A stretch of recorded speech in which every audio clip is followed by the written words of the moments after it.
je n'oublie pas. Voilà. Hop. OK. Alors, bienvenue.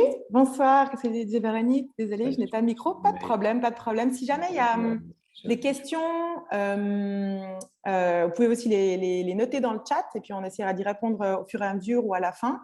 Alors, on va peut-être ouvrir officiellement cet espace de conversation qui a donc été sur une invitation de Agroecology Works.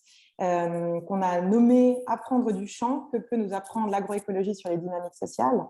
Donc, gros sujet, surtout que c'est quand même on va dire un climat ou peut-être un moment qui est assez important au niveau aussi politique et environnemental avec l'ouverture de COP cette semaine. Donc, c'est vrai qu'il y a un climat assez chargé, beaucoup d'enjeux pour la planète, pour tous les organismes vivants qui peuplent aussi la planète. Et naturellement, l'agriculture et les systèmes de production et de consommation ont un grand rôle à jouer, en fait, dans toutes ces dynamiques sociales, politiques, environnementales. Et puis aujourd'hui, nous, on a décidé de parler d'une facette, on va dire, reliée au social, également de toute cette thématique de l'agroécologie.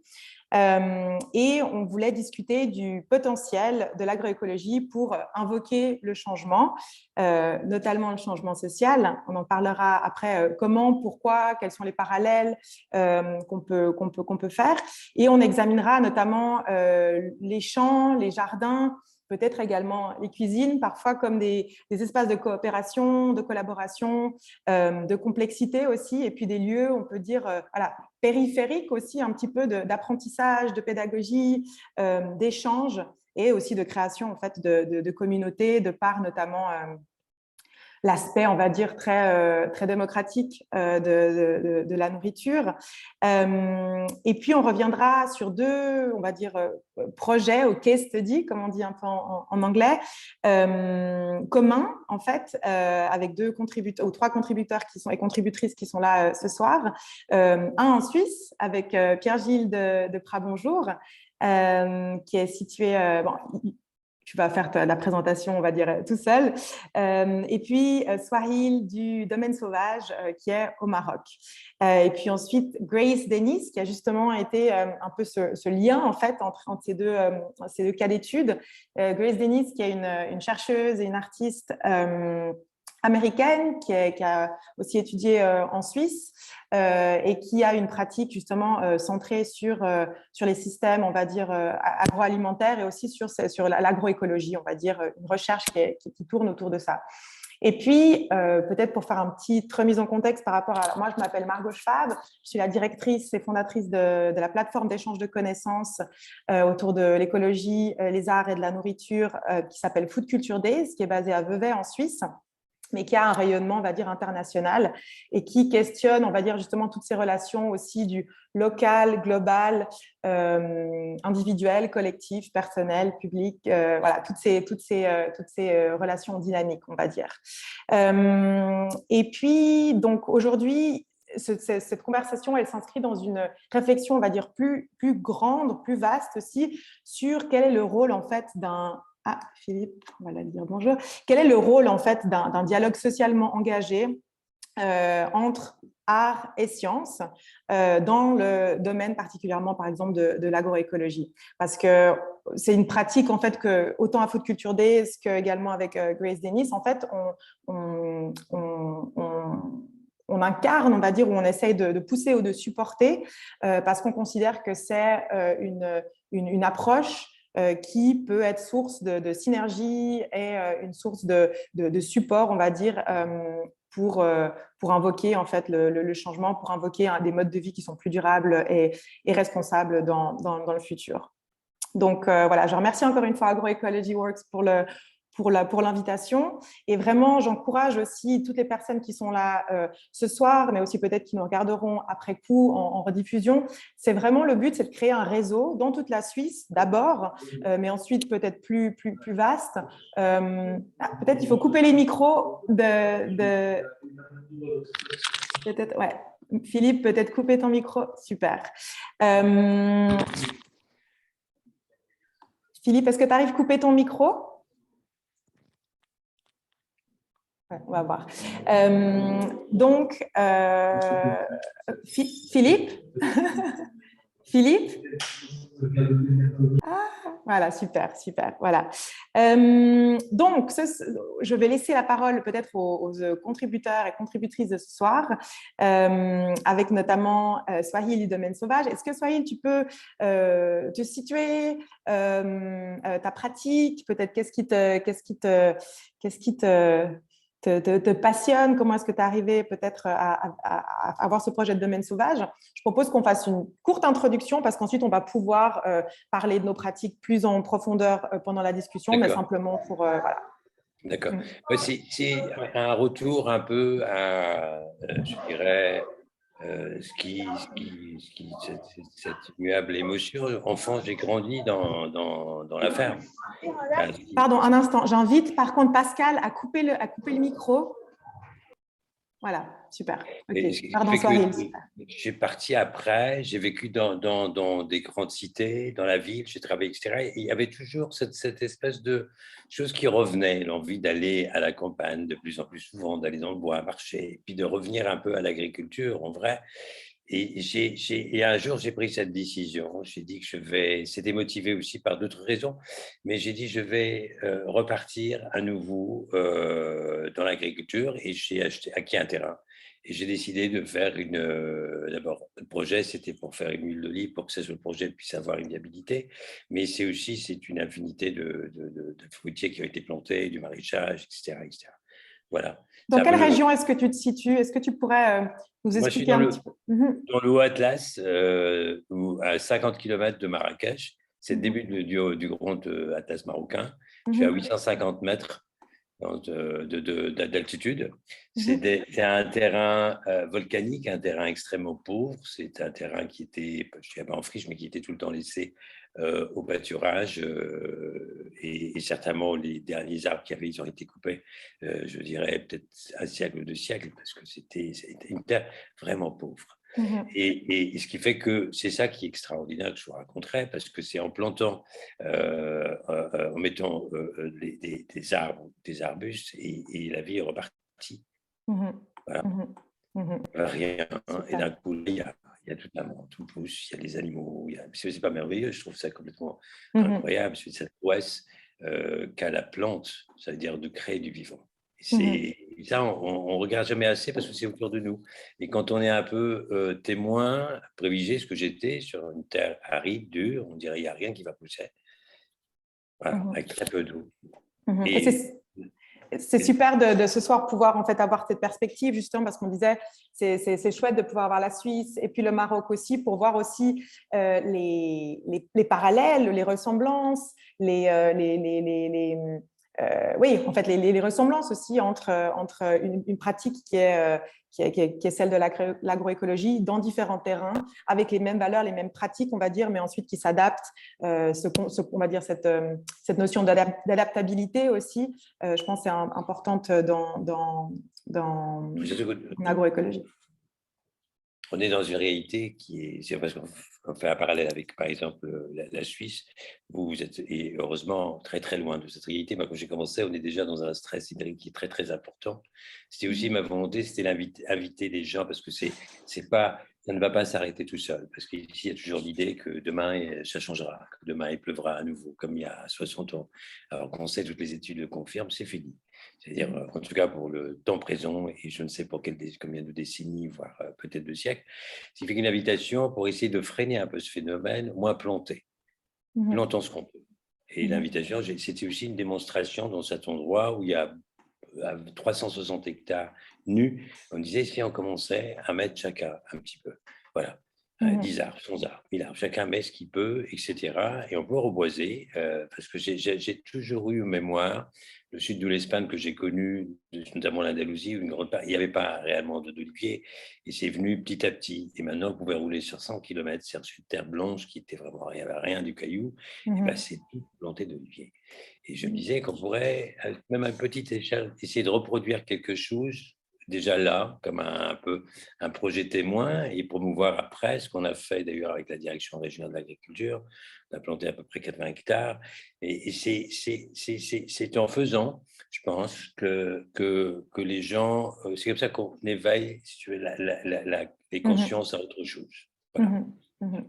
Ouais, Et aussi bien une dit. prise de conscience nécessaire. Il y a une urgence. Effectivement, je pense qu'il y a autant la théorie et l'action qui sont en fait indissociables, mais c'est vrai que l'acte, en fait, de le faire et le faire collectif aussi, est effectivement, on va dire, soignant, mais aussi acteur en fait de changement. Est-ce que, Pierre-Gilles, tu veux ajouter quelque chose, peut-être te présenter aussi et ce beau terrain de Prabonjour? Oui, moi, quand j'ai vu déjà la première fois le nom domaine sauvage, ça m'a tout de suite parlé parce que le sauvage, c'est quelque chose qui me parle énormément. Nous, on a un peu de cette manière-là aussi, c'est un peu trop temps à faire du maraîchage sauvage, quoi, d'une certaine manière. Et du coup, on a une surface qui est plus modeste. Hein. La Suisse, c'est plus petit. Donc, nous, on cultive 1,5 hectare en maraîchage et le terrain en tout fait 2,5 hectares. On a 1 hectare de forêt sur le terrain, ce qui est une grande chance pour nous, pour l'aspect sauvage. Ça se trouve juste au-dessus de Vevey, sur la commune de Blonay. On a la vue sur le lac, donc c'est vraiment un super beau terrain. Et voilà, on fait principalement du maraîchage, mais c'est vrai que la première chose qu'on a fait comme Swahili, c'est planter des arbres. Là, on a déjà planté pratiquement 150 arbres fruitiers. Et à la fin du mois, on va planter encore une haie vive de 200 essences différentes qui arrivent à la fin du mois. Donc voilà aussi ce besoin, j'ai envie de dire, tout le temps de planter des arbres, que ce soit pour créer justement des zones d'agroforesterie, mais que ce soit pour créer du vivant, comme là, je ne vais pas répéter tout ce qu'il a dit, mais voilà. Et voilà, et par rapport à l'agroécologie, je ne sais pas si tu te souviens, Margot, mais c'est vrai que nous, on a mis un moment à définir aussi un peu, à mettre une étiquette. Pendant longtemps, on se revendiquait de peu près ou de loin de la permaculture, mais moi, c'est toujours un terme qui me posait un peu des soucis, parce que là, ces derniers temps, il y a eu vraiment un espèce de boom et aussi des controverses autour de ce terme. Et c'est vrai que l'agroécologie, ça me parlait beaucoup parce que c'est une conjonction de deux termes, comme permaculture aussi, hein, mais je veux dire, qui pour moi est vraiment ce qu'on essaie de faire, c'est-à-dire faire de l'agriculture, mais de manière écologique, quoi, en fait. Et d'ailleurs, notre panneau, c'est ça, c'est maraîchage écologique pour l'indication au bord de la route qu'on a mis, parce que c'est ce qui nous définissait le mieux. Donc voilà, très content d'être ici avec vous. Et puis, peut-être un autre terme que j'introduis directement, qui pour moi est vraiment un des termes fondateurs par rapport à la thématique de ce soir, c'est le lien, quoi. C'est-à-dire que finalement, l'agroécologie, pour moi, est avant tout créatrice de liens. On l'a vu avec Grace quand elle est venue sur le terrain enfin, après toutes les péripéties covidiennes. Et on le voit ce soir, voilà, moi, Swahili, je ne l'ai jamais vu, mais tout de suite, je me sens connecté, j'ai envie d'aller au Maroc le voir, j'ai envie de... Voilà, c'est fou, quoi. C'est une énergie qui est là et qui, en fait, pour moi, est la seule porteuse de changement social, en fait. C'est que comme ça qu'on y arrivera. Voilà. C'est ça.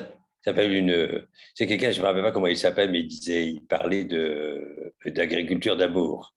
C'est ce qu'il appelait sa révolution, c'est l'agriculture d'amour. C'est un ingénieur agronome, ouais, mais qui est revenu, il est devenu franciscain, et puis maintenant il s'occupe de forêt. C'est une belle histoire, mais finalement tous on a un peu cet appel. Non, c'est un désir réellement de bonté, je dirais, pour cette chance qu'on a d'être là. Voilà. Voilà. L'amour du vivant.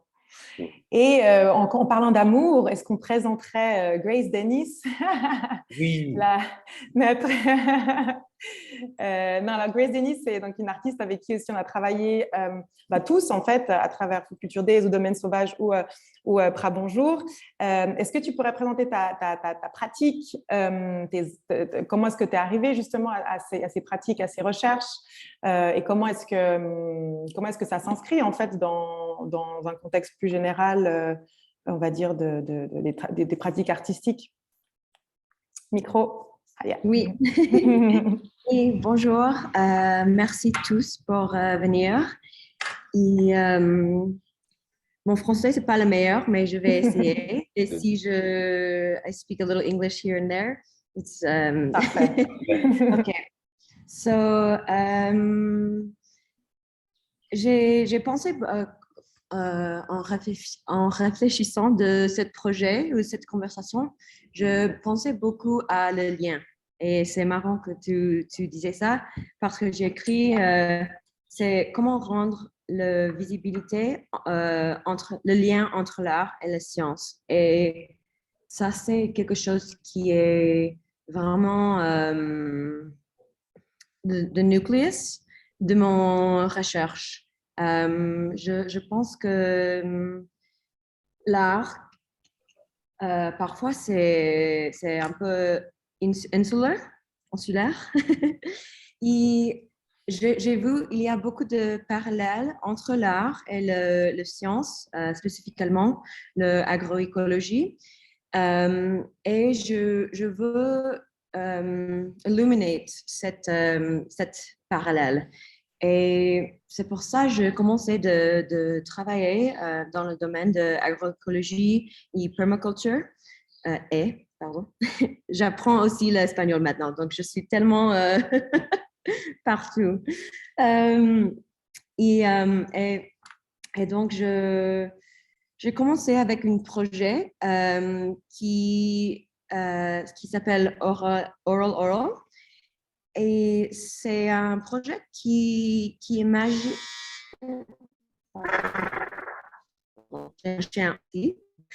J'ai commencé avec ce projet qui imagine la terre et le domaine et la production de l'agriculture dans une mode sensorielle. Et donc, je sais que un grand entry point de la nourriture et des horticulture, c'est la bouche.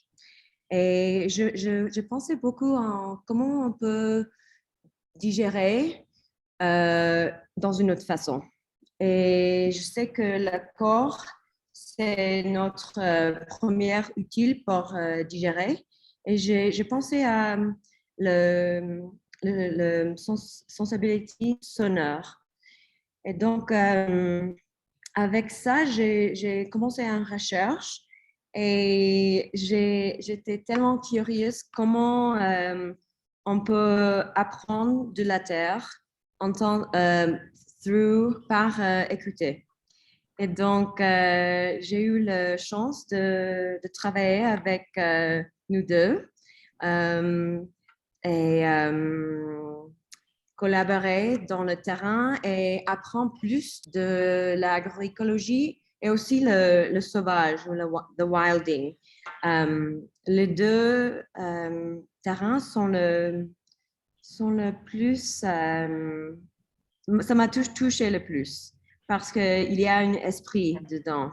Et j'ai goosebumps quand je when I remember.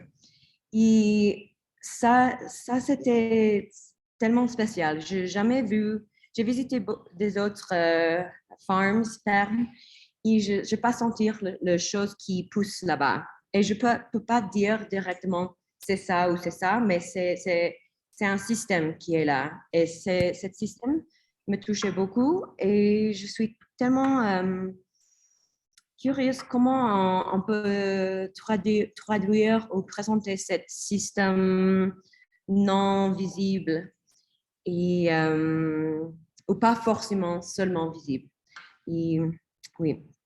Je pense que c'est ce que tu dis aussi, c'est en fait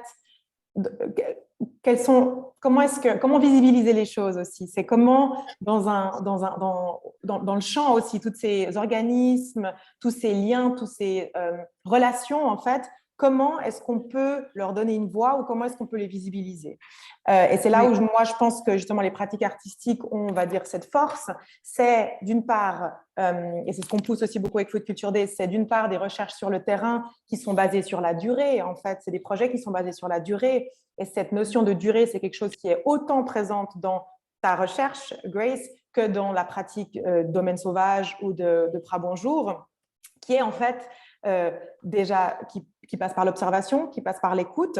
Et c'est là, en fait, où je pense que c'est, on va dire, une manière très intéressante d'allier ensuite les recherches, on va dire la science, dont l'agroécologie, et ensuite les pratiques artistiques, c'est que, en fait, c'est, on va dire, aller cartographier ces moments importants ou ces liens importants ou normalement invisibles pour les ramener à la surface pour qu'ensuite le public puisse essayer de le comprendre ou de l'assimiler d'une manière plus, on va dire, peut-être plus large, en fait. Parce que autant, on va dire, quand on était en train d'écrire le call avec Samira aussi, de Agroecology Works, elle m'a dit, mais il faut faire attention parce que transdisciplinaire, par exemple, c'est quelque chose qui n'est pas encore très bien compris. Ou par exemple, l'agroécologie, encore, nous, on est dedans, donc on pense que c'est quelque chose qui est totalement compris, que tout le monde peut entendre, mais il y a encore des... Je pense qu'on est là aussi pour sensibiliser ou pour expliquer, mais d'une manière aussi très émotionnelle, en fait, pas forcément toujours dans la théorie, mais aussi avec l'action, avec le terrain, c'est pour ça que vous êtes là ce soir, de qu'est-ce que c'est une recherche transdisciplinaire et qu'est-ce que c'est en fait l'agroécologie. Et dans un sens, en fait, ça se rejoint au milieu, c'est-à-dire que c'est une approche ou une perspective qui est holistique, plurielle, et qui prend plusieurs perspectives et plusieurs points de vue en considération pour complexifier les enjeux en fait de ce que ça veut dire de se nourrir, de produire, de transformer et de consommer de la nourriture ou pas en fait, mais dans notre société contemporaine qui est en fait en crise simplement. Donc je pense que c'est là où la pratique artistique, en fait, toute la pratique artistique est très intéressante, je pense. Et peut-être à la fin, je voulais aussi, peut-être à la fin, on prendra 2 minutes pour montrer, je pensais montrer la vidéo aussi qu'on a fait avec Food Culture Day pour Prabonjour, comme Cherry on the Cake. Mais peut-être j'avais une question assez, du coup, pour rentrer dans le vif du sujet aussi, c'est que peut-on apprendre du chant, en fait? Qu'est-ce que vous avez appris du chant? Qu'est-ce que vous avez appris? Est-ce que les plantes peuvent nous apprendre quelque chose? Et quelle a été peut-être votre expérience la plus forte, ou même pas la plus forte, en fait, simplement une anecdote aussi, qui peut exemplifier, en fait, cette thématique de la puissance des systèmes d'agroécologie, des systèmes holistiques en général, en fait. Je peux répondre? Oui, bien sûr. Bon, alors, moi, c'est ce que vous venez de dire tout de suite, c'est un moment où on est vraiment forcé de quitter la norme. C'est ça qui est merveilleux quand on est dans le champ, hein, parce qu'il n'y a plus de normes. Voilà. Quand je parle de la science sauvage, par exemple, et là, c'est un émerveillement d'un coup. Voilà, ça devient magique. Il n'y a pas une couleur avec une autre, il n'y a pas un genre séparé et un autre genre d'un autre côté. Et il y a aussi l'autre point très important dont vous avez parlé, il y a le temps, la lenteur. Et tout se fait avec cette lenteur nécessaire. Et aussi, ce qui est très intéressant et que j'aimerais relever, avant que j'oublie, par rapport à la démarche de Grace, parce que elle nous ramène à cette réalité que je viens de dire, avec cette absence de normes dans un monde vivant, un monde, qu'on dit sauvage, mais un monde vivant. C'est-à-dire, il n'y a pas, chaque chose est policée. Celle-là, c'est comme ça, elle est normée et décidée, celle-là, elle est comme ça. C'est-à-dire, c'est cette mixité, et d'ailleurs, ce qui est un peu le vœu aussi dans cette réunion, c'est-à-dire qu'on puisse avoir cette interaction, d'accord, et qu'on puisse ensemble, c'est-à-dire pouvoir partager, penser et faire des choses qui émergent par exemple, des pensées, des voix, des horizons. Et voilà, pour moi, c'est ce que je trouve signifiant pour moi dans cette approche, c'est qu'une, mais on peut imaginer beaucoup de choses, parce que l'agriculture, c'est d'abord notre raison d'être première qu'on a mis de côté. Parce que vous voyez, il y a beaucoup de choses qui passent avant, alors que notre survie dépend de ça, c'est-à-dire pouvoir se nourrir et de pouvoir se nourrir pardon, convenablement, en préservant justement ce potentiel, pas que pour nous, pour la continuité, pour les générations à venir et les siècles à venir. Alors qu'on a mis ça, on lui a accordé une petite, je vais dire, part, et l'essentiel de notre énergie, de notre temps, de notre investissement est mis ailleurs. Alors que le fait qu'il, par exemple, les gens de l'art s'intéressent à l'agriculture, c'est une bonne chose, si on peut imaginer. Alors aujourd'hui, bien sûr, la science, plus que jamais, il y a un retour, il y a un intérêt pour la génétique de la plante. Et c'est-à-dire qu'il faudrait encore plus d'intérêt, plus de domaines qui s'investissent dans l'agriculture pour qu'on puisse réaliser à nouveau qu'on est parti trop loin de ce qui est réellement notre raison d'être. Moi, c'est le sentiment, d'ailleurs, voilà, quand je vais dans le champ, que je me dis qu'on est très loin. Voilà.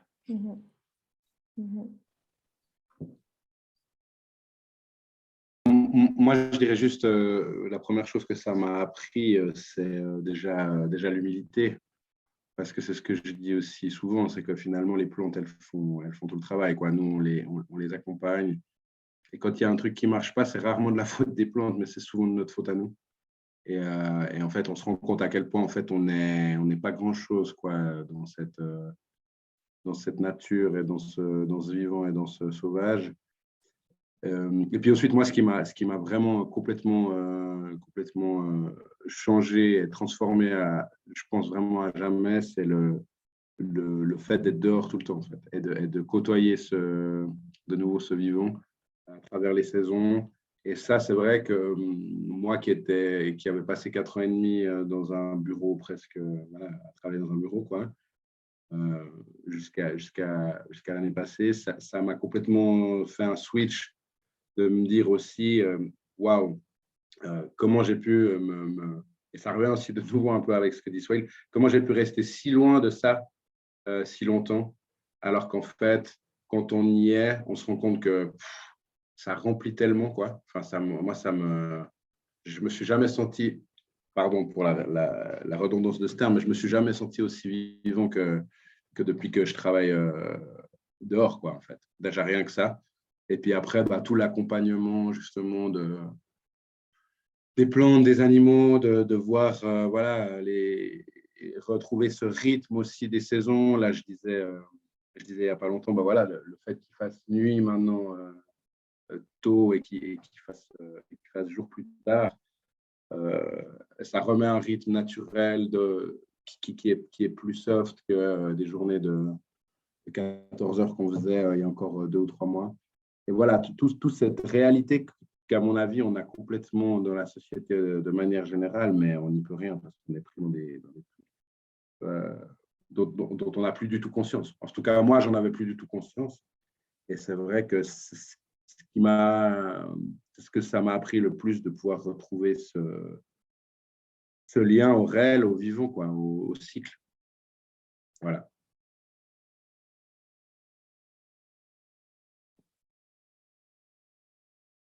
Mais je relève juste ça parce que c'est vrai qui me tient aussi à cœur, parce que comme tu viens de le dire, Pierre, c'est cette humilité, parce qu'on repense à Margot, et ça, c'est pour ça en plein dans la gueule, parce que très souvent, et d'ailleurs parce que ça reste une croyance générale, ça veut dire que c'est l'homme qui fait, d'accord, c'est vrai qu'on a aménagé un peu le terrain, etc., mais l'homme, quand il fait des catastrophes. Parlons d'agriculture intensive, etc. Et d'abord, il n'a pas pris une réponse, ou alors c'est une mauvaise réponse. Mais quand on voit ce qui se passe dans la nature le fait tout seul. Quand je dis, quand vous mettez une petite graine, d'accord, et vous mettez un peu d'eau, un peu de paillage, est-ce que vous avez fait quelque chose? Oui, certes, vous avez fait quelque chose, mais comme peut le faire un petit oiseau, le vent, etc., l'eau qui ruisselle, il va faire la même chose, et qui va créer ces circonstances qui feront que d'un coup, un arbre poussera, et cet arbre va atteindre 20 mètres. Est-ce que c'est moi qui l'ai fait? Non. Alors, dans ce cas-là, le vent dira c'est moi. Loup dira c'est moi. Petit oiseau dira c'est moi. Non, personne ne le dit. Il n'y a que nous, l'être humain. C'est nous, c'est moi. Et c'est pour ça que je le disais, c'est vrai que ça nous renvoie un peu à cette espèce de croyance, enfin erronée, de dire voilà. Et de facto, on est un peu plus humble, de dire que c'est merveilleux ce qui se passe. Ça se fait sans nous. Et on est souvent les bénéficiaires, ce que je me dis. Voilà. Je me rappelle que Pierre-Gilles, tu m'avais dit une fois quand on était dans le champ, tu me disais, je suis vraiment le steward, comment on dit en français, le steward, le serviteur, voilà, je suis au service, en fait, je suis vraiment le serviteur des plantes, en fait. Et c'est vrai que j'avais trouvé ça, en fait, changer la perspective assez intéressante. Peut-être, Grace, est-ce que tu pourrais nous exemplifier dans cette, qu'est-ce qu'on apprend, qu'est-ce qu'on peut apprendre des plantes ou qu'est-ce qu'on peut apprendre, on va dire, du champ. Comment est-ce que toi, tes recherches, elles s'incarnent quand tu arrives sur un champ, quand tu arrives dans un nouveau lieu? Comment est-ce que ça se traduit? Quelle est un peu ton approche, justement, parce que peut-être ça peut encore paraître un peu abstrait pour les personnes qui peut-être connaissent pas ta pratique. On pense peut-être, parfois on dit à l'art et tout de suite on pense à des dessins ou alors des performances. Ou comment est-ce que toi, ça s'incarne, ces recherches et cette pratique artistique sur le champ?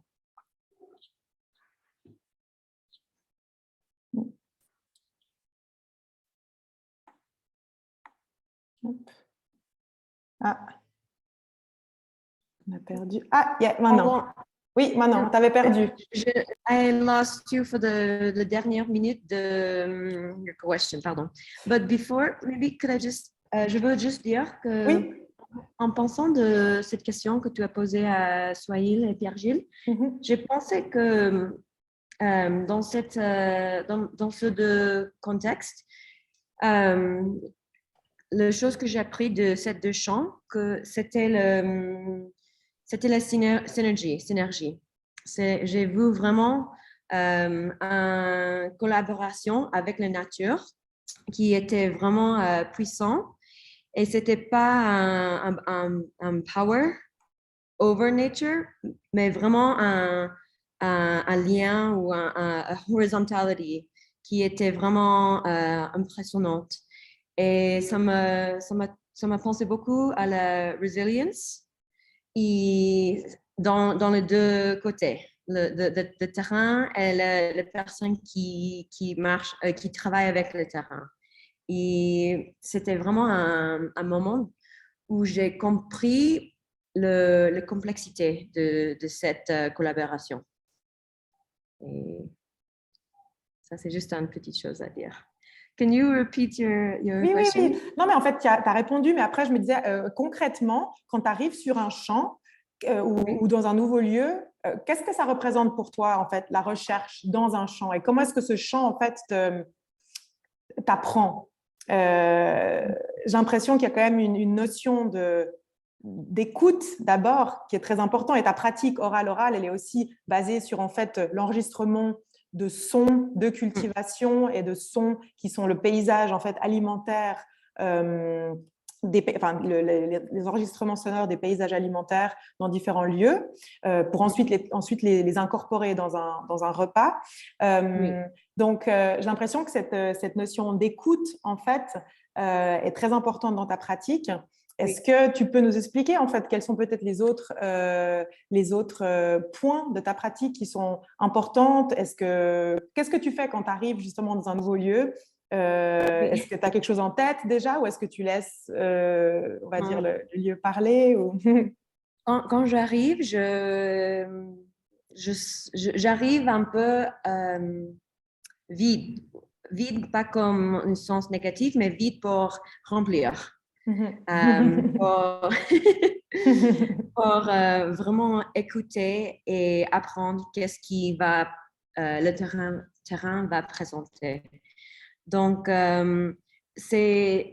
pour moi, c'est vraiment le temps, c'est très nécessaire. Je ne peux pas juste arriver et prendre des enregistrements dans la même heure d'arriver et juste tac, tac, tac, fini. C'est vraiment, je- j'adore de nourrir la relation temporelle avec le terrain et apprendre.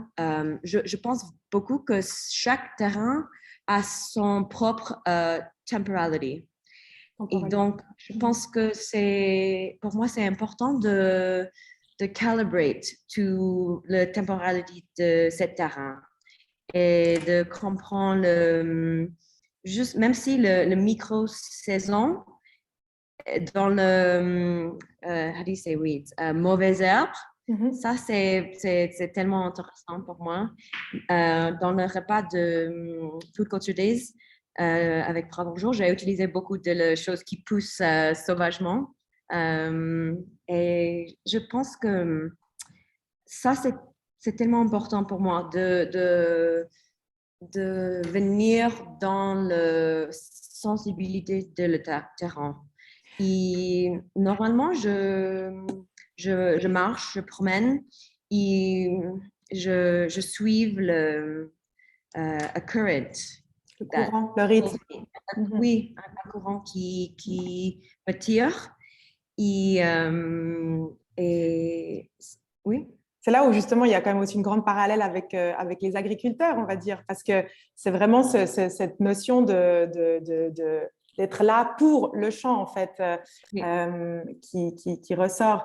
Et je pense que ça pose aussi, on va dire, peut-être une question plus vaste, peut-être, mais c'est quel est le rôle, en fait, de l'artiste dans notre société contemporaine aussi. Je pense que c'est un rôle qui est pas mal questionné. C'est aussi un rôle, si on prend après le rôle de l'agriculteur en général, c'est aussi un rôle qui est beaucoup, on va dire, discuté en ce moment.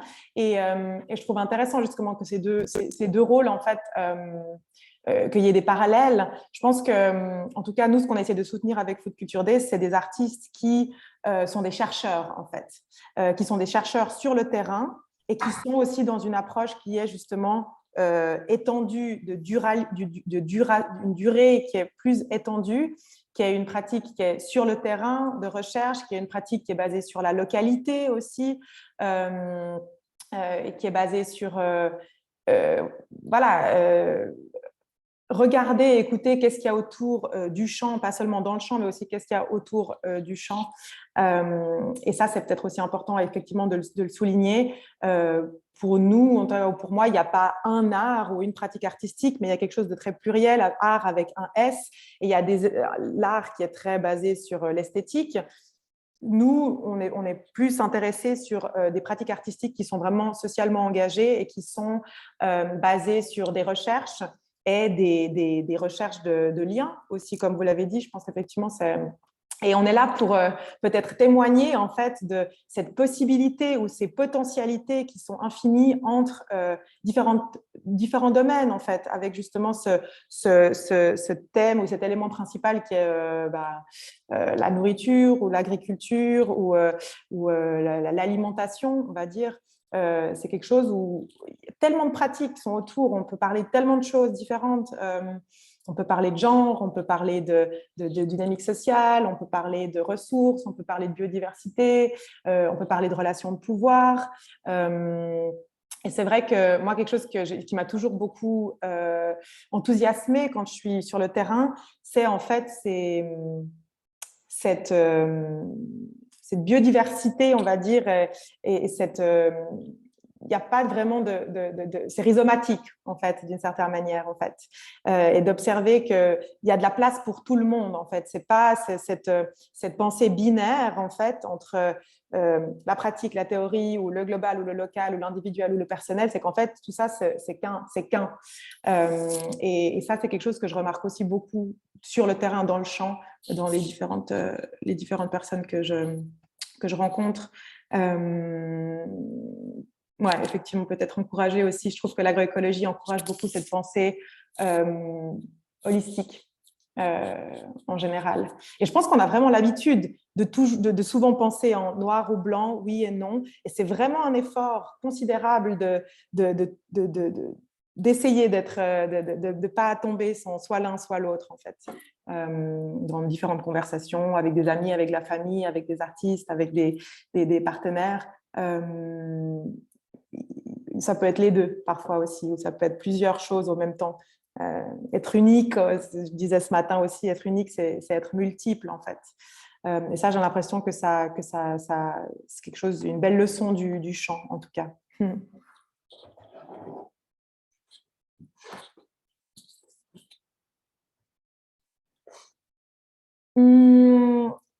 Est-ce que tu veux nous raconter, Swahil, peut-être, Swahil, quand Grace est arrivée au domaine sauvage, quels ont été peut-être, ou quel a été un moment que tu te rappelles très, très, on va dire avec beaucoup de précision ou de détails, où tu as remarqué peut-être aussi le potentiel des pratiques artistiques quand elles sont couplées avec l'agriculture? Ou est-ce que c'était quelque chose que tu avais déjà pensé avant? Comment... C'était une grande première parce que bien sûr, j'ai différentes personnes qui sont venues avec Yuna, parce que j'organise des fois des rencontres. Le principe, c'est celui-là, c'est-à-dire qu'on puisse aborder cette question qui nous concerne tous, c'est-à-dire qu'on puisse parler d'agriculture durable. Et j'aimerais mettre une petite parenthèse. Pierre est parti, et je suis très content que je t'ai entendu dire aussi que cette espèce un peu de...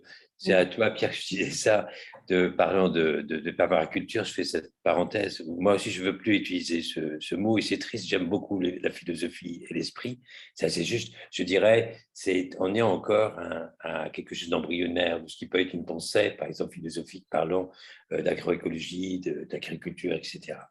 Et ce qui me rend la chose un peu difficile à accepter, même aujourd'hui dans les discussions, parce que, et je suis triste de dire ça, parce que ce n'est pas la réalité de peuple ou de gens, mais c'est la réalité simplement d'économie anglo-saxonne. Dès qu'on met le doigt à quelque chose, on met un brevet et une possession. Et d'un coup, je reviens, et ça, on en a eu la chance d'en parler avec Grace, de FICOCA, il n'y a pas... Voilà, et là, on parle d'humilité. Quelqu'un qui a reçu le monde entier pendant 40 ans et 50 ans, qui a fait des avancées, c'est lui qui a ouvert cette voie, cette nouvelle pensée, ce qu'on peut parler agroforesterie, permaculture, etc. Pourtant, est-ce qu'il a dit que c'est moi? Non. La nature, il a toujours dit, j'essaie de faire au mieux, ou j'essaie de faire le maximum, je ne sais pas comment il l'exprimait, enfin, ce que je fais reste extrêmement insignifiant par rapport à ce que fait la nature. Alors, il s'évertue toute sa vie, toutes ses décennies, plusieurs décennies, il a travaillé à essayer de voir comment la nature fait, essayer de faire aussi un peu mieux de ce que font ses voisins agriculteurs au Japon pour accompagner ce savoir, enfin, de la nature qui nous devance. Bon, ça, c'était pour revenir sur la question de la permaculture. Alors, oui, le souvenir est net. Je vois Grace arriver avec ses couleurs toujours. Une fleur dans le champ. Voilà. Je disais, c'est déjà cette délicatesse. Et c'est vrai que c'est même physique quand tu bouges. C'est-à-dire, il n'y a pas. C'est tout en douceur. Voilà. Et ça, je suis sûr et certain, c'est pas quelque chose de pensé. C'est un peu, à un moment, on est en adéquation avec un élément et on va agir avec délicatesse, avec souci de ne pas heurter, etc. Et là, d'un coup, où elle sort son petit appareil, tu te rappelles, et là, j'étais bluffé, et là, on va écouter. Je trouvais ça formidable. Déjà, on essaie de travailler, dire aux gens, c'est sensible, c'est du vivant en fait. Et on dit goûter. Alors déjà, on va passer d'un truc, on dit un mot, c'est sensible, il faut faire attention, pas abîmer, mais on va le croquer. Et là, je trouvais c'est une approche pour moi beaucoup plus signifiante quand je parle du sensible. Hein, voilà. On va se contenter de toucher, de sentir, et on va l'écouter. Mais on ne va pas le manger. On ne peut pas le détruire. Bon, après, c'est vrai, il y a un temps, déjà cette approche, et après, c'est un peu comme dans toutes les vieilles civilisations, où avant de faire n'importe quel sacrifice, même d'un fruit ou d'un bois, il y avait un rituel, parce qu'on allait détruire. Et c'est vrai que nous, il y a comme je disais tout à l'heure, cette espèce d'éloignement de la terre, de l'agriculture, etc., fait qu'on a les choses n'ont plus de sens. C'est-à-dire quand je vais manger quelque chose, c'est juste quelque chose que je mange. Non, c'est du vivant. Et comme tu le partageais dans le groupe, c'est-à-dire c'est d'information. et que cette information, que je puisse la gérer, etc. Et il faudrait qu'il y ait toute une élaboration, je pense qu'on appelle le rituel, ou une conscience, pour qu'il y ait harmonisation. Et je vous invite d'ailleurs à penser cette question que je pense de temps en temps, parce qu'au-delà, bien sûr, de toutes les saloperies de phytosanitaires, etc., qu'on met dans l'agriculture intensive, il y a aussi le fait, comme je disais, cet éloignement de cette réalité qui est primordiale pour nous, se nourrir, et comment se nourrir. C'est-à-dire, c'est le fait de mettre ça, ça devient quelque chose d'accessoire, et vous verrez dans les grandes cités, tout le monde a mal au ventre, et c'est fréquent, c'est régulier. J'ai mal au ventre, j'ai pas digéré, j'ai mal dormi, etc., etc. Et ça ne peut pas se réparer par une médecine, ça ne peut réparer qu'un retour à un peu de sens. Voilà. Et prioriser ce qui doit l'être. Voilà. Alors, est-ce que j'ai répondu à ce que oui. Alors, c'est ça. Et après, avant, et là, d'un coup, pour moi, c'était un rituel c'était signifiant. Et quand on se retrouve, plus tard, c'était ça, c'était plusieurs jours après, où il y avait le repas que tu organisais. On allait écouter ces légumes raconter, et avant de les manger. Et je trouvais, et d'un coup, il y a moins d'heures pour moi. C'est-à-dire là, on approche d'une manière très délicate, très touchante. Et j'ai toujours utilisé le mot pensant à son travail de Grace, qui est le mot poésie. Voilà. C'est quand la poésie arrive au chant. Oui, mais c'est vrai, ce rituel fondamental de la vie, en fait, qui est l'acte de manger, qui est en fait à remettre au centre de nos vies et pas du tout en périphérie, parce que là, on est dans une approche qui est, on dirait avec la nourriture qui est très, la nourriture ou le comestible, c'est quelque chose qui est c'est une commodité en fait. Et comment est-ce qu'on peut réapprendre ou désapprendre en fait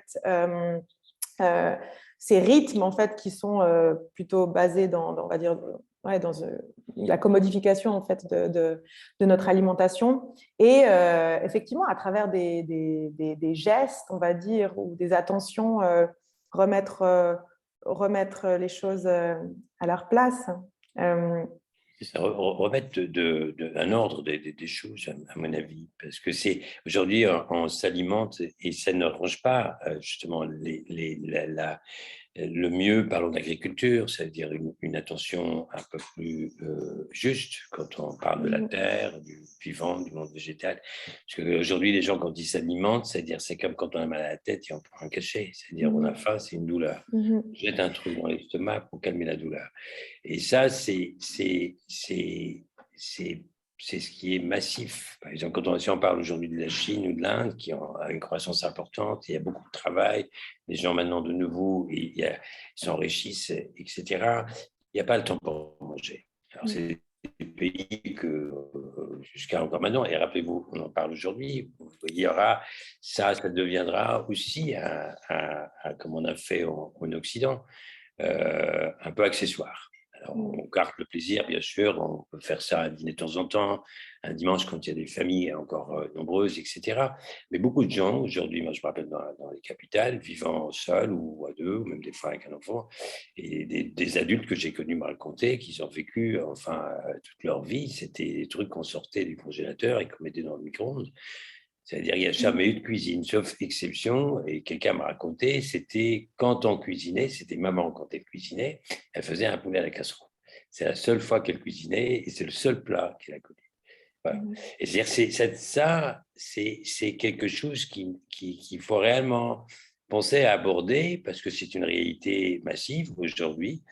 Et si on veut qu'il y ait un souci, un regain d'intérêt pour le sol, pour le végétal et l'agriculture en général, c'est le passage, à mon avis, c'est un passage de rééducation peut-être, ou d'information, je ne sais comment l'expliquer. Je voulais interrompre parce que je l'avais mis sur la main, je me suis rappelé, celle d'Albert Camus, ça c'est absolument génial, il avait fait ça, c'est pour la publication du livre de Jean Giono, Lettres aux paysans sur la pauvreté et la paix. Alors, il y a un truc absolument génial. Et ça, je trouvais ça, on est là aujourd'hui. Et ça, il y a déjà quelques temps. Il dit, je ne sais pas si cette révolution individuelle et non violente dont parle Giono est possible, mais je sais qu'aucune n'est possible si elle n'a commencer dans le cœur et l'esprit de ceux qui comptent la faire. Et ça, c'est qu'en étant convaincu d'abord par sa cause première, son alimentation, qu'on pourrait penser peut-être préserver le sol, la terre, l'eau, les oiseaux, les insectes. Là. Voilà. Mais s'il n'y a pas ça, ça peut rester une compréhension théorique. Mais... Et comment est-ce qu'on pourrait, du coup, peut-être c'est une question plus large, alors aussi à Pierre-Gilles et Grace peut-être, mais comment est-ce qu'on peut élargir, du coup, cette compréhension, ces réalisations que vous avez eues avec vos recherches, avec la Terre? Est-ce que vous avez quelle est votre vision par rapport au futur pour élargir maintenant ces connaissances, cette conscience planétaire pour un changement social? Quel est pour vous un des points les plus importants peut-être?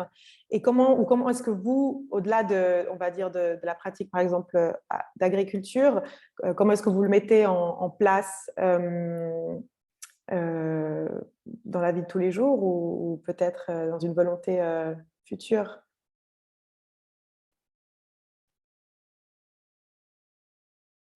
Tu veux commencer, Grace, ou tu veux que j'y aille? Non, OK. Bon, moi j'ai deux petites filles de 2 ans et 5 ans. Donc voilà, pour moi, il y a une chose indispensable, c'est commencer dès le début ce que Swahili vient d'introduire, c'est-à-dire reconnecter et rappeler en fait les choses évidentes. Comment on pousse une carotte, comment on l'accueille, comment on la cuisine. Je prends l'exemple d'une carotte, mais c'est pour tout le reste. Voilà, la saisonnalité, la transformation des produits. Et moi, ça passe évidemment aussi par l'alimentation. Pour la petite anecdote, moi, j'ai commencé ma toute première formation, c'est cuisinier. Moi, je viens d'une famille de restaurateurs, donc c'est un truc qui m'a toujours trop transpercé, on va dire, depuis l'enfance. Mais notamment dans les centres urbains, je pense que c'est indispensable de reconnecter les enfants avec cette réalité-là, cette réalité du vivant, pour pouvoir justement espérer une fois ou l'autre arriver à un changement. Et puis après, je pense aussi pas rester que dans l'entre-soi. C'est difficile parce que je pense qu'il y a peu de gens qui se sont connectés ce soir qui ne sont pas soit sensibilisés à ces questions, soit plus ou moins convaincus par les choses qu'on dit. Ça, c'est un vrai challenge. Et je pense que c'est de nouveau des plateformes comme Agroécologie, comme Food Culture Days, comme d'autres qui pourraient tendre à cet élargissement. Mais c'est vrai que moi, c'est là où je cherche encore le truc qui fasse mouche. Pour reprendre une citation, c'est pas de Camus, mais c'est un film qui s'appelle La Révolution silencieuse, qui suit un paysan qui a arrêté l'élevage pour faire de la céréale ancienne, qui s'appelle Chezeau, et qui dit à un moment donné produire du bio pour les riches, faire de l'alimentation de qualité pour des gens qui peuvent se la payer et qui sont déjà sensibilisés à ces questions, finalement, est-ce que c'est vraiment ça le changement? C'est ça le paradigme shift. Voilà, donc moi, c'est ces questions-là sur lesquelles je n'ai pas de réponse, évidemment, mais pour moi, c'est là où on doit tous bosser fort. C'est vrai qu'en fait, chaque fois que j'évoque ces questions d'alimentation et de qualité des produits, moi, on me renvoie souvent, y compris dans mon entourage, la question du coût, du prix. Comment on fait quand on est une famille nombreuse avec des petits revenus, et on sait que ce budget dédié à l'alimentation, il n'arrête pas de continuer de chuter depuis 150 ans. Il y a, je crois, même moins, 50 ans et quelques, c'était quasiment la moitié du budget familial en Suisse. Aujourd'hui, je crois que c'est 7%. Ouais, 7%. Et c'est vrai que j'entends assez régulièrement des gens qui ont des iPhone 13, 14, 15 et autres choses me dire « Ah, mais voilà, waouh, quand même, 9 francs pour 9 francs un kilo de tomates, c'est quand même cher et tout ça. » Et ça fait réfléchir, quoi, parce que c'est vrai que pour des tomates, de nouveau, c'est pas pour m'envoyer des lauriers, mais pour des tomates quand même, voilà, avec des semences tracées, des variétés anciennes, des tomates plein champ produites en Suisse.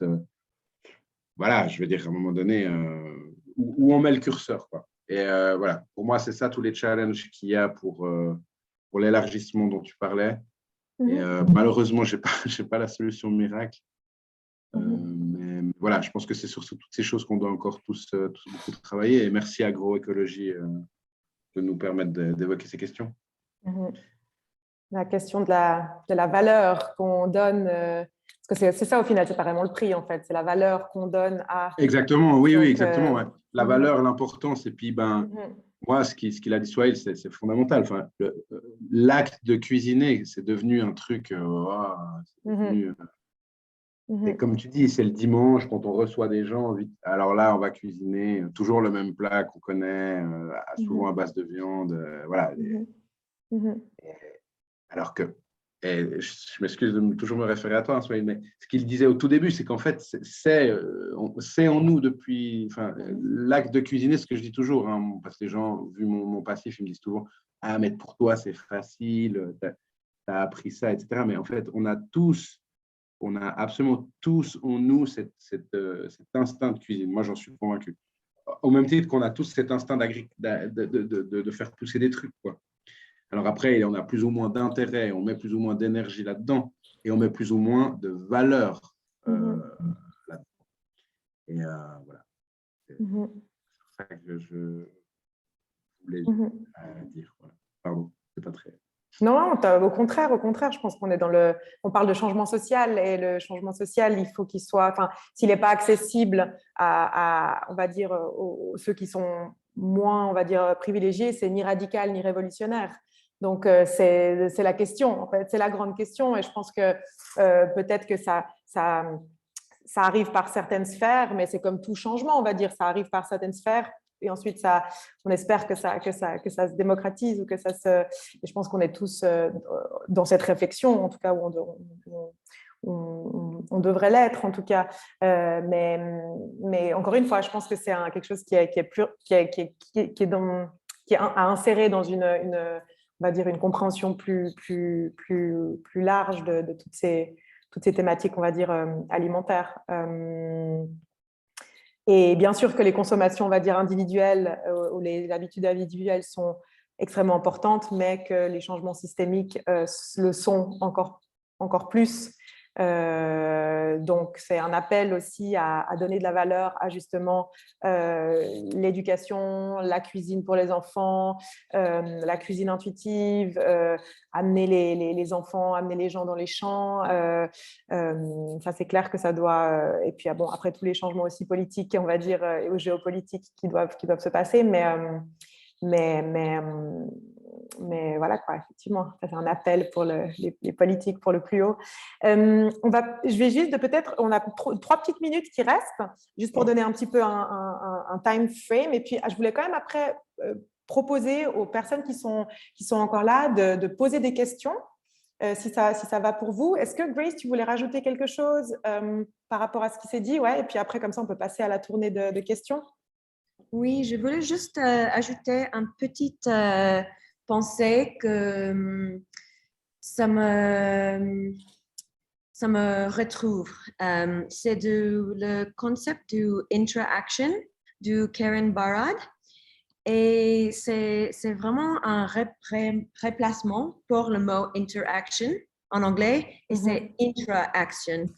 Et pour moi, elle dit que c'est un terme pour comprendre l'agence non propriété inhérente au… So I'm reading the definition. But, Karen Barad, je vais le mettre ici. Yeah. Et elle parle d'un système comme un dynamisme dans lequel toutes les choses sont constamment échangées et diffractées et influençantes et travaillant ensemble.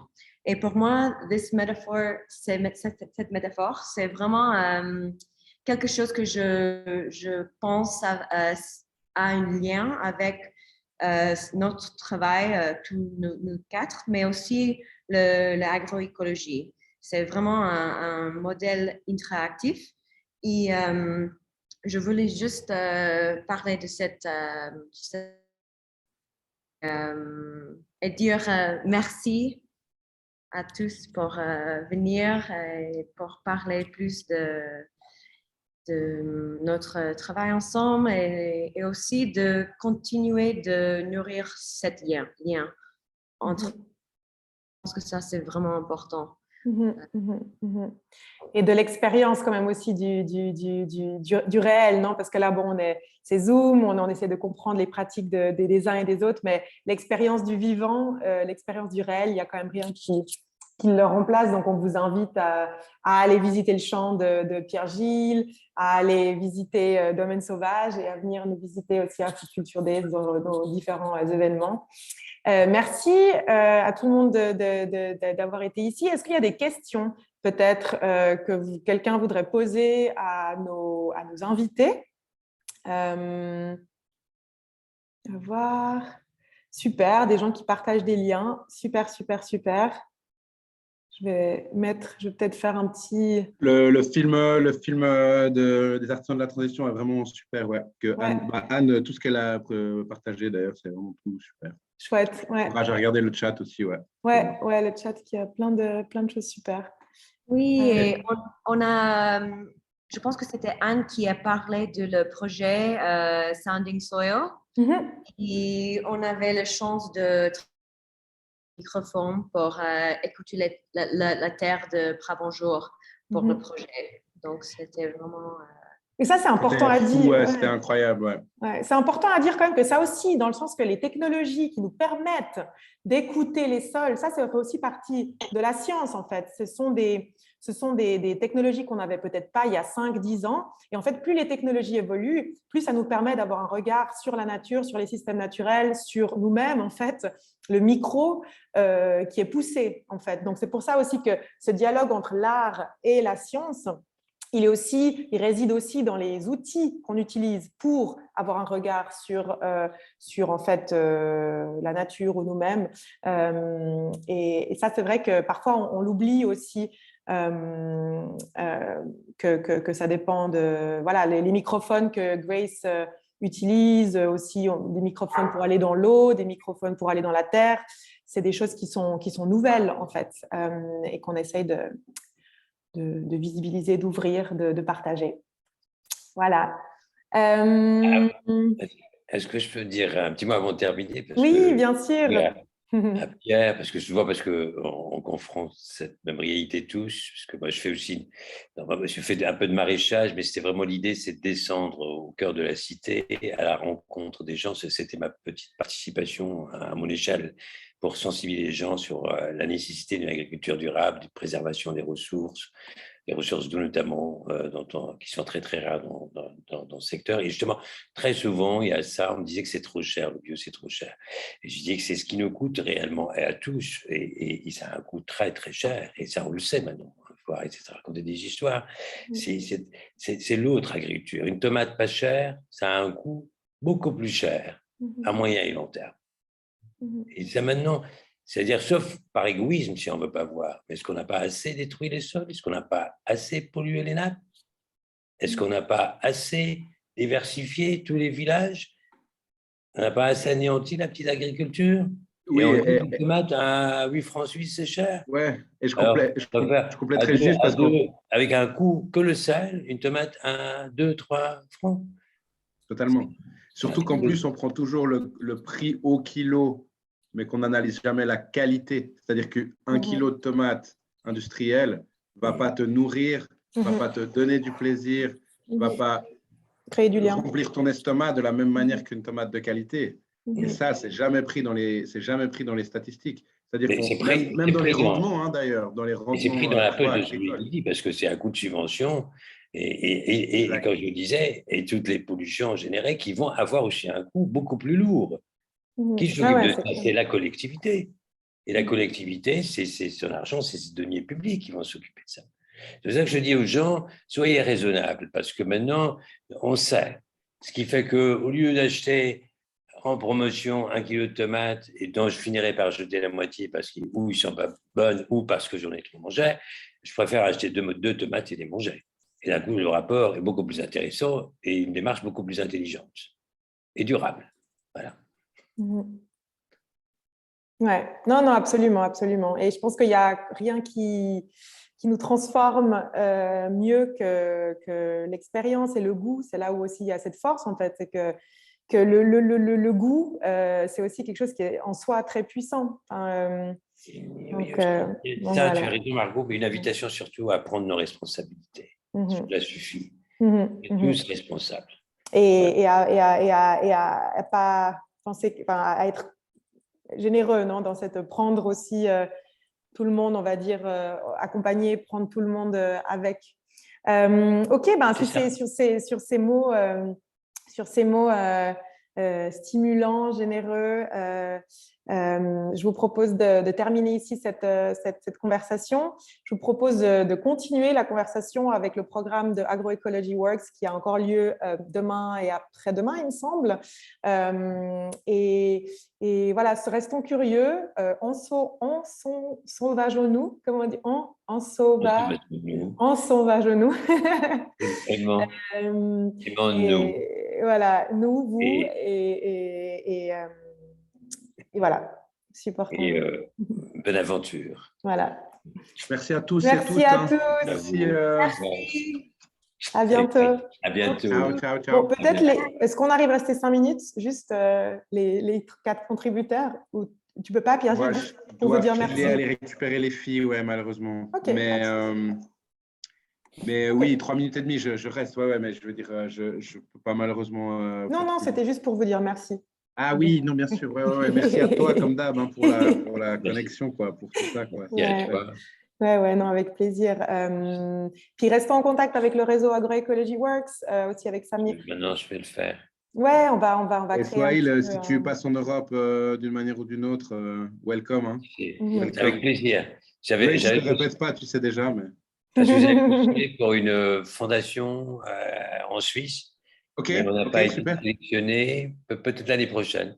Je serais très heureux d'aller justement balader à la rencontre enfin des uns et des autres et tous les projets qui se font. Avec grand plaisir. Voilà, il y a tellement de belle humanité aujourd'hui. Je trouve que c'est chouette de faire le lien. Voilà. Et moi, j'aimerais bien descendre au Maroc au Val une fois ou l'autre. Donc, peut-être, tu vois. Avec joie. Comme on dit. Dès que tu auras l'occasion.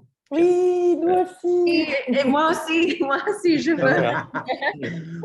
tous. Parce qu'on a besoin de ça. Oui, clairement. Parce que autre chose qu'on n'a pas abordé, parce qu'on parle beaucoup de la dimension quantique ces dernières années, beaucoup plus qu'avant. Et ce qu'on a dit depuis tout à l'heure, c'est une volonté vraiment à tous ici présents de bien faire. Et sachant qu'aujourd'hui, c'est devenu réellement une vérité scientifique, c'est-à-dire toute action qu'on fait a un impact direct sur l'univers. Voilà. Ce qui fait que je suis très heureux quand on fait des réunions comme ça, il y a cet élan de cœur, de bonne intention, de volonté, de bien faire, etc. Et ça, l'univers nous est reconnaissant. Voilà. Parce que c'est toute action a un impact direct. Et ça, il faut vraiment qu'on se le rappelle tout le temps. Voilà. Non, total. Bon, en tout cas, ciao Pierre-Gilles. À bientôt. Je vous embrasse fort. À très vite. Ciao. Ouais, à très vite. Oui, ciao. Grace, stay with me. Ciao. On se voit. Grace, il faut qu'on en parle. Dès que on peut rester 5 minutes de plus. Moi, j'ai un peu de temps. Hein. Oui. Moi, je veux bien parce que comme ça, je vois Grace parce que je ne l'ai pas vue. Ça fait combien de temps je ne l'ai pas vue comme ça? Ça fait plus que 2... Non, on s'est écrit, mais on ne s'est pas vu. J'étais là juste avant de la pandémie. Oui, mais on s'est écrit. On a planté les grains ensemble avec Delphine. Ouais, c'est génial. Et là, de pouvoir se parler, se voir